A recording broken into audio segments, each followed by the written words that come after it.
Cuando alguien opina lo contrario que usted, ¿qué hace? ¿Entra en la conversación? ¿Cambia de tema o simplemente se aleja? Cuando alguien publica un texto en las redes sociales con el que no está de acuerdo, ¿entra al trapo, aporta su punto de vista, lo ignora o directamente bloquea a esa persona? Hoy debatir es algo extraño. Las opiniones ya no son solo ideas, son identidades, son trincheras. Y cuando alguien cuestiona lo que pensamos, sentimos que nos están atacando a nosotros. Por eso evitamos el roce y nos quedamos en la comodidad de los que piensan igual que nosotros. Porque preferimos quedarnos en nuestra burbuja. Pero la ciencia, ahora, dice que tal vez estemos cometiendo un error. Lo dice un estudio publicado en el Journal of Personality and Social Psychology, una de las revistas científicas más prestigiosas del mundo en el ámbito de la psicología. Cuando dos personas con posturas opuestas mantienen una conversación respetuosa durante apenas 10 minutos, la polarización se reduce mucho más de lo que ambos pensaban en un principio, simplemente hablando. Y para llegar a esta conclusión, los investigadores se emparejaron a personas con posturas completamente contrarias y les pidieron que hiciesen una estimación inicial, de cuánto creían que se acercarían sus posiciones tras dialogar tranquilamente. Después, les hacían hablar por videoconferencia siguiendo unas preguntas concretas y unas reglas básicas de respeto. Y al terminar, volvían a medir sus actitudes.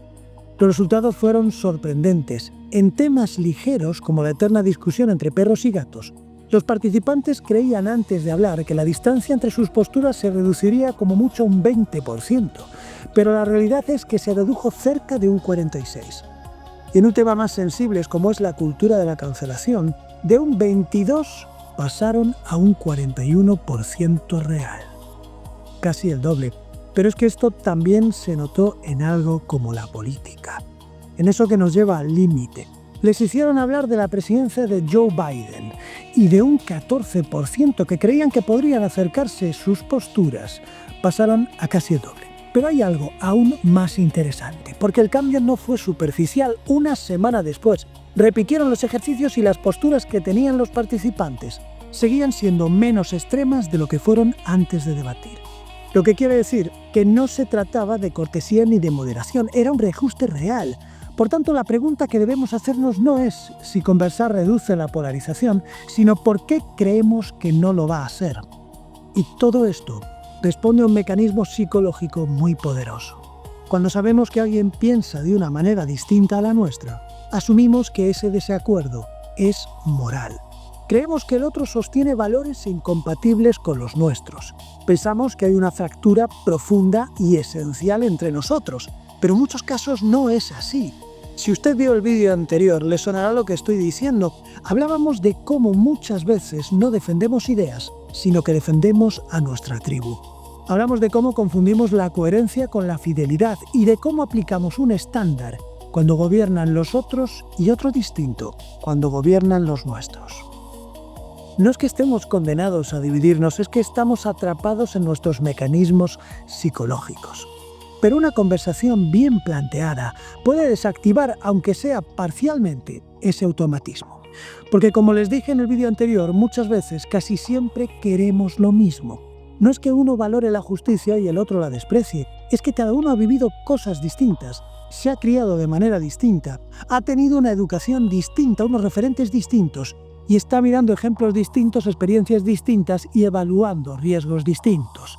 Y cuando conversamos, esas diferencias que suponemos tan grandes se vuelven tangibles y se pueden explicar.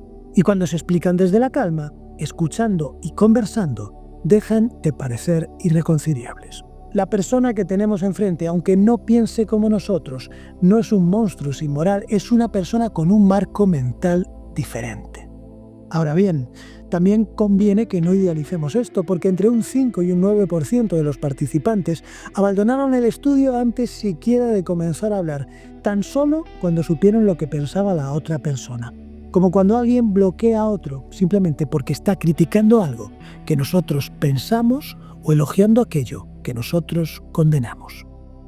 El experimento se realizó bajo condiciones controladas, con reglas claras, con tiempos definidos y aplicando un respeto innegociable. Pero en la vida real, En las redes sociales o los debates televisivos, esas condiciones no se dan. Y no se dan porque nosotros no queremos. El politólogo norteamericano James Fiskin, profesor en la Universidad de Stanford y el creador de las llamadas encuestas deliberativas, después de hacer varios experimentos muy parecidos a este, llegó a la conclusión de que cuando las personas hablan con tiempo, con buena información y con unas reglas claras, la polarización disminuye. Fiskin lleva décadas defendiendo la democracia deliberativa. Ciudadanos que se informan, dialogan en grupos pequeños y revisan sus opiniones después de escuchar argumentos bien estructurados. Y sus resultados han mostrado lo mismo que les dije al principio, que cuando se dialoga con información y respeto, las posiciones se suavizan. El problema es que nosotros no solemos dialogar así. Nosotros debatimos para ganar y no para comprender. Por eso, muchas veces, tenemos esa sensación de que da igual, absolutamente igual lo que digamos, porque no vamos a mover ni un centímetro la opinión de la otra persona. Porque la otra persona no nos está escuchando, está defendiéndose. Pero no estamos tan divididos como creemos. Lo que está polarizado no son nuestras ideas, son nuestras expectativas. Vemos al otro como un adversario y esa postura nos impide sentarnos a hablar con él. Y cuando no nos sentamos, confirmamos nuestra sospecha. Es la profecía autocumplida. Por eso les planteo algo muy sencillo. La próxima vez que alguien piense de manera distinta a lo que usted piensa, en lugar de evitar la conversación, pruebe a sostenerla. No para convencer a esa otra persona, no para intentar vencerle, simplemente para intentar entenderle. Probablemente usted no cambie de opinión y seguramente el otro tampoco lo haga. Pero es muy posible que tanto usted como el otro consigan acercar sus posturas mucho más de lo que habrían imaginado. Y eso, en el mundo de trincheras en el que hoy vivimos, es bastante. Porque evitar el debate es fácil, lo verdaderamente difícil es hablar y entenderse.